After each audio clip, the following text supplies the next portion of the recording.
Boa tarde a todas e a todos. Cumprimento a todos na presença da nossa presidente, deputada Luísa Canziani, da ministra Damares Alves.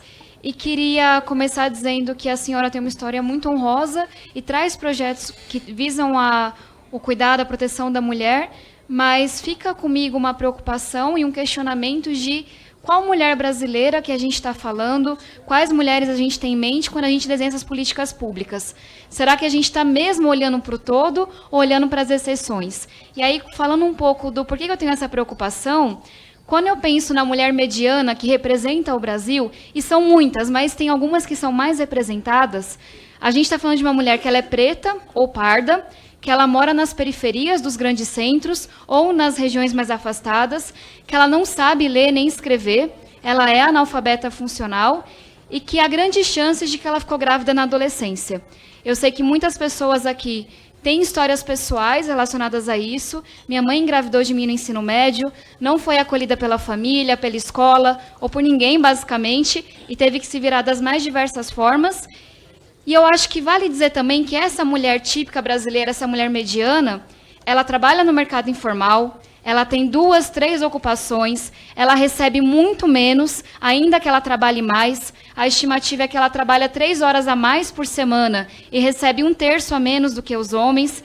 Ela sofre assédio diariamente no trabalho, ela tem muito medo no ponto de ônibus, ela tem medo no trabalho, ela tem medo também dentro de casa, o que é o pior de tudo. Ela, infelizmente, não tem tempo para prover a educação de seus filhos com o ensino domiciliar e, pelo contrário, ela está desesperada por uma creche, porque a gente sabe que não há creches nas periferias e que isso impede que as mulheres tenham uma liberdade ainda maior. E eu faço essas perguntas porque eu acho que é muito importante que a gente tenha em mente que, quando a gente desenha uma política nacional, a gente tem que falar para essa mulher principalmente. E não porque ela é mais especial ou qualquer outra coisa, mas porque ela é a que mais representa o Brasil, ela é a que mais sofre, a que fica mais sem nenhum acesso, sem nenhuma condição.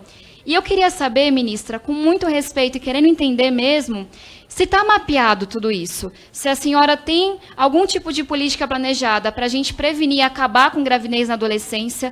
O Brasil ainda faz um papel ridículo, ainda comparado com países da América Latina. Se a senhora vai lutar para que mulheres tenham os mesmos salários quando exercem a mesma função, por mais impopular que isso possa ser, é o mais justo.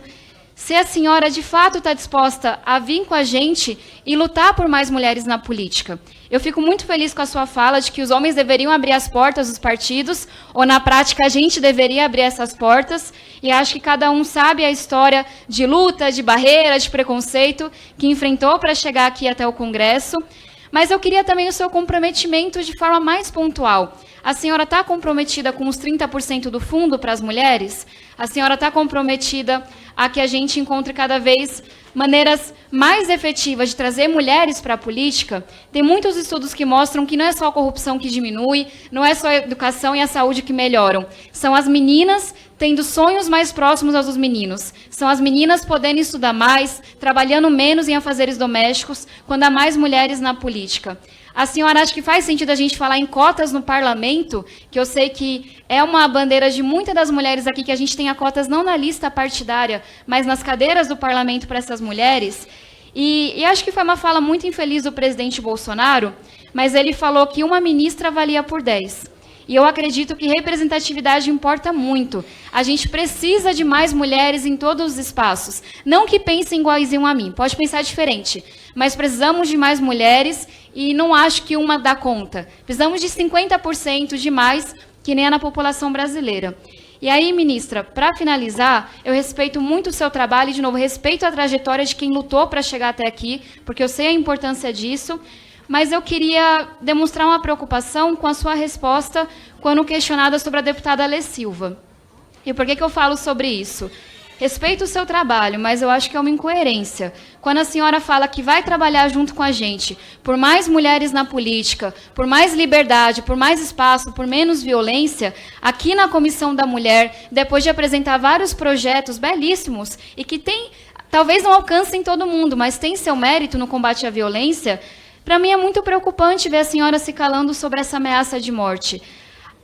Ameaças como essa matam. E a gente já viu mulheres sendo mortas simplesmente porque são mulheres na política. Então, eu gostaria de pedir que a senhora defenda publicamente a deputada, que a senhora se posicione e que a senhora entenda que, se a gente se cala, a gente é responsável pelo crime que vem depois.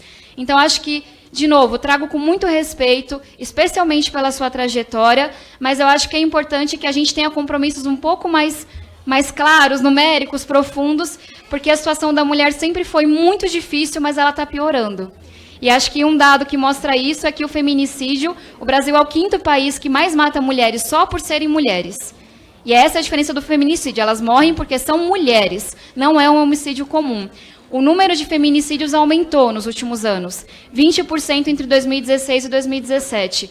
Então, eu queria ouvir da senhora comprometimento no sentido de eu vou comprar essas brigas, por mais impopulares que sejam, e aí eu tenho certeza que a senhora pode contar com essa comissão. Muito obrigada.